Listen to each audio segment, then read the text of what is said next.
Halo anak-anak, selamat pagi anak-anak, apa kabar? Nah anak-anak, hari ini kita akan belajar tentang mengamati daur hidup hewan. Nah anak-anak, Pak Bambang akan ajak nanti anak-anak untuk melihat eh, video ya di dalam pembelajaran ini. Oke. Nah anak-anak, hari ini eh, Pak Bambang akan ajak bagaimana melihat tahapan pertumbuhan dan perkembangan hewan. Nah kalian nanti juga bisa membaca buku kalian di halaman 5 buku tema 4F. Oke anak-anak, kita simak berikut ini. Nah hari ini akan belajar tentang siklus hidup makhluk hidup. Nah, perhatikan anak-anak dengan baik ya. Yang pertama adalah pembahasan materi hari ini, yaitu yang pertama akan membahas tentang daur hidup hewan, kemudian yang kedua daur hidup tumbuhan, dan yang ketiga pelestarian hewan dan tumbuhan. Ya, atau cara pelestarian hewan dan tumbuhan. Nah, marilah kita memasuki pembahasan satu persatu supaya lebih jelas. Yang pertama, daur hidup hewan. Nah, apa itu daur hidup hewan? Nah, anak-anak, daur hidup hewan itu tahapan perubahan yang dialami makhluk hidup selama hidupnya. Nah, daur hidup ini dapat dibedakan menjadi dua jenis. Yang pertama tanpa metamorfosis, kemudian tahap yang kedua itu dengan metamorfosis. Jadi dengan tanpa metamorfosis dan dengan metamorfosis. Nah, apakah Anda pernah mendengar kata metamorfosis? Nah, apa itu metamorfosis? Metamorfosis adalah tahap perubahan bentuk yang tampak berbeda yang dialami hewan sejak menetas sampai menjadi hewan dewasa. Nah, selanjutnya anak-anak, kita akan membahas tentang daur hidup tanpa metamorfosis. Nah, pada hewan tanpa metamorfosis, hewan tidak mengalami perubahan bentuk tubuh yang sangat berbeda. Nah, contoh hewan ini adalah ada ayam, ada kucing, kemudian ada kambing, ada burung, juga ada ikan dan hewan-hewan lainnya. Nah, hewan-hewan ini tidak mengalami metamorfosis ya. Nah, salah satu contohnya ayam. Ayam itu bertelur dengan berkembang biak dengan cara bertelur. Nah, telur ayam itu perlu dierami supaya dapat menetas. Nah, setelah pertumbuhan bakal anak ayam, kemudian telur menetas menjadi anak ayam. Nah, anak ayam ini tumbuh kecil dengan bulu-bulu halus, kemudian semakin lama, ayam ini akan tumbuh menjadi semakin mengalami perkembangan semakin besar atau dewasa. Nah, selanjutnya, dari pertumbuhan kecil itu ayam menjadi ayam yang dewasa. Lalu ayam ini akan berkembang biak dan menghasilkan telur kembali. Nah, itulah yang disebut dengan daur hidup hewan tanpa metamorfosis, yang contohnya adalah ayam. Nah, berikutnya adalah daur hidup dengan metamorfosis. Nah, daur hidup dengan metamorfosis ini ada beberapa jenis. Yang pertama, metamorfosis sempurna. Kemudian yang kedua, metamorfosis tidak sempurna. Nah, apa yang dimaksud dengan metamorfosis sempurna? Bentuk tubuh hewan saat lahir sangat berbeda dengan bentuk dewasanya. Nah, kemudian metamorfosis tidak sempurna adalah bentuk tubuh hewan saat lahir tidak terlalu berbeda dengan bentuk dewasa. Nah, itulah perbedaan metamorfosis sempurna dan tidak sempurna.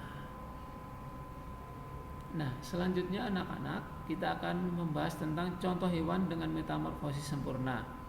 Nah, ada beberapa hewan yang mengalami metamorfosis sempurna. Contohnya kupu-kupu, ya, kemudian lalat, juga ada nyamuk. Ya, ada kupu-kupu, lalat, nyamuk. Nah, hari ini akan ada Pak Bambang memberikan contoh, yaitu salah satu hewan yang mengalami metamorfosis sempurna. Nah, daur hidup kupu-kupu itu dimulai dari telur. Nah, telur kupu-kupu biasanya berada di permukaan daun. Nah, ini.